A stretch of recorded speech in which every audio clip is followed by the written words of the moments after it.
Arunachal Pradesh public service commission में इस बार जो अनफॉर्चुनेट या वेरी अनफॉर्चुनेट जो इंसिडेंट हुआ है उसको लेके अरुणाचल का पूरा जनता और खास करके अरुणाचल के जो युवा पीढ़ी है, यंग जनरेशन, वो लोग काफ़ी नाराज हैं और बहुत दुखी भी है।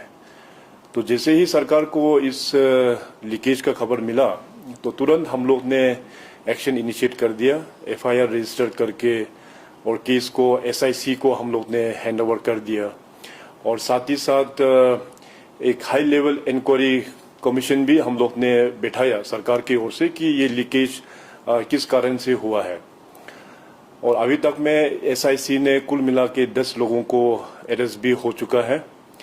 और इस इन्वेस्टिगेशन को एक फेयर एंड फ्री, ताकि इसमें किसी का भी मतलब प्रभाव ना पड़े, इसको लेके भी हम लोग जो देश का सबसे रेप्यूटेड इन्वेस्टिगेटिंग एजेंसी है सीबीआई, उसको भी हम लोग ने रिकमेंड कर दिया है।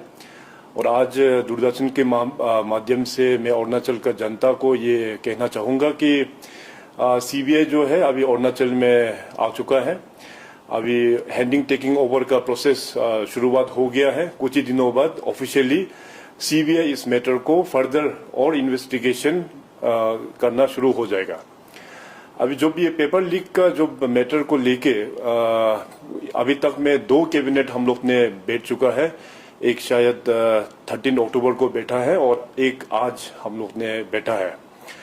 तो 13 अक्टूबर में जो कैबिनेट का बैठक हुआ तो उसमें जैसे मैंने कहा कि हाई लेवल कमेटी का जो हम लोग ने गठन किया, उसका रिपोर्ट जो है टेबल हुआ था। और 13 अक्टूबर का कैबिनेट में कुल मिला के ब्रॉडली हम लोग ने 3 निर्णय वहां पे लिया था। एक तो हो गया कि उस कमीशन का रिपोर्ट का मुताबिक जो पब्लिक सर्विस कमीशन में जो एसओपी, स्टैंडर्ड ऑपरेटिंग प्रोसीजर, वो जो है थोड़ा बहुत काफी लैप्सेस वहां पे नजर आया कमेटी को। उसमें अभी जो हम लोगों का स्टाफ सिलेक्शन बोर्ड में जिस प्रकार से अभी स्ट्रिंजेंट एक एसओपी है, उस प्रकार से पब्लिक सर्विस कमीशन में अनफॉर्चुनेटली उतना स्ट्रिंजेंट नहीं है बोल के कहा गया। तो सरकार के ओर से हम लोग ने ये डिसाइड किया कि गवर्नमेंट एक ब्रॉड एक एसओपी फ्रेम करके पब्लिक सर्विस कमीशन को देंगे कि आप कम से कम इस प्रकार से एक एसओपी आपका पब्लिक सर्विस कमीशन में होना चाहिए।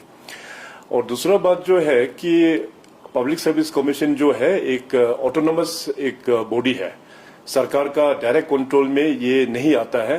ये हमारा अरुणाचल प्रदेश का जनता और यूथ को भी पता चलना चाहिए। पब्लिक सर्विस कमीशन जो है एक ऑटोनोमस बॉडी है। तो वहां का जो स्टाफिंग पैटर्न भी मैक्सिमम पूरा अपना पब्लिक सर्विस कमीशन का ही स्टाफ लोग है।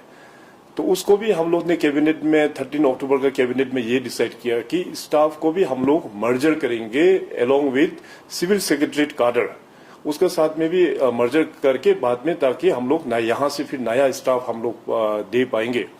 तो स्टाफ का मर्जर का, काडर मर्जर का भी ये सेकेंड डिसीजन हुआ है 13 अक्टूबर का कैबिनेट में। और तीसरा जो डिसीजन हुआ है ये है कि इस जो विषय को लेके हम लोग आने वाला जो असेंबली सेशन में और भी गंभीरता से हम लोग चर्चा करेंगे कि एक स्पेशल एक लॉ हम लोग एनेक्ट करेंगे कि इस प्रकार का अभी कहीं में कुछ लीकेजेस, पेपर लीकेजेस वगैरह होता है तो कानून सख्त से सख्त हम लोग किस प्रकार से बनना चाहिए, इसको ऊपर भी आने वाला सेशन में हम लोग टेक ओवर हम लोग करने वाला है।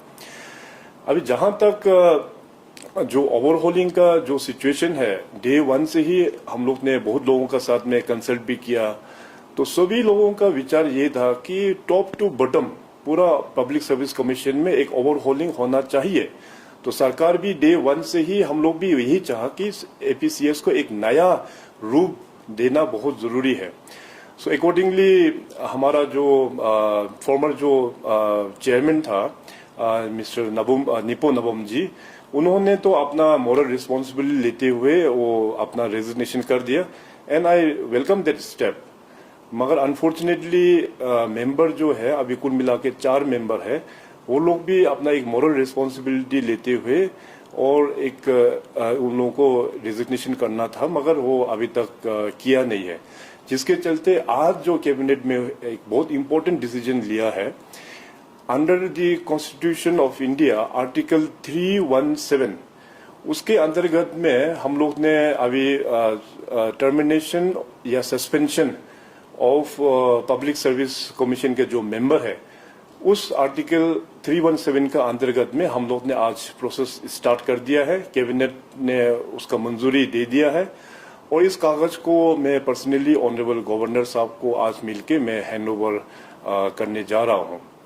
तो लेकिन मगर मेरा भी ये एक आशा है कि क्योंकि ये जो प्रोसेस जो है काफी लंबा समय लग जाएंगे इसमें, क्योंकि ऑनरेबल गवर्नर साहब फिर उसको ऑनरेबल प्रेसिडेंट ऑफ इंडिया को लिखेंगे, ऑनरेबल प्रेसिडेंट ऑफ इंडिया फिर उसको ऑनरेबल सुप्रीम कोर्ट में भेजेंगे। तो इस प्रकार से काफी एक लंबा प्रोसेस है। तो लेकिन मेरा अपना एक फीलिंग है कि इस दौरान जरूर जो 4 मेंबर जिन्होंने अभी तक रेजिग्नेशन नहीं दिया है, hopefully they will also resign, क्योंकि वो लोग भी चाहते हैं कि अरुणाचल का प्रगति हो, अरुणाचल में इस तरह का जो इल प्रैक्टिस होता है उसमें उस लॉजिकल कंक्लूजन में आने के लिए। तो hopefully I am very hopeful कि आने वाला दिनों में वो लोग भी रिजाइन जल्द से जल्द कर दे, ताकि सरकार जो है एक नया कमीशन तुरंत हम लोग बैठा पाए। अभी इसमें बहुत सारा एग्जाम्स का पेंडिंग अभी भी पब्लिक सर्विस कमीशन में है, तो ये एक बहुत ही गंभीर विषय है। तो सरकार जो है डे 1 से ही हम लोगों का जो नियत है वो क्लियर है कि सिस्टम को पूरा ओवरहोलिंग टॉप टू बॉटम ये होना चाहिए, और सरकार इसमें जितना भी जो प्रोविजंस है सरकार का अपना अंदर में वो पूरा अभी तक हम लोग ने उसको इम्प्लीमेंट कर दिया है। सरकार से 2 टॉप ऑफिशियल्स जो सेक्रेटरी और जॉइंट सेक्रेटरी उसको भी हम लोग ने सरकार का यहाँ से डेपुटेशन में भेजा था, दोनों को हम लोग ने सस्पेंड भी कर दिया है। तो आपका अपना दूरदर्शन चैनल के माध्यम से मैं अरुणाचल प्रदेश का जितने भी जो जनता है और खास करके हमारा युवा पीढ़ी, आप सबको ये आश्वासन देता हूं कि डे 1 से लेके पब्लिक सर्विस कमीशन में जो घोटाला हुआ तो उसको लेके वी आर वेरी सीरियस, और इसका ओवरहोलिंग जो है वो करना बहुत ही जरूरी है। जितने भी कानून के मुताबिक जो प्राविधान था राज्य सरकार को, उस सारा प्राविधान को आज हम लोग ने पूरा फुलफिल करके उसका हम लोग आगे बढ़ रहा है। So in coming days I am very hopeful कि एक नया स्ट्रक्चर करके हम लोग APCS का जो द लॉस्ट ग्लोरी है उसको हम लोग फिर रीगेन कर पाएंगे।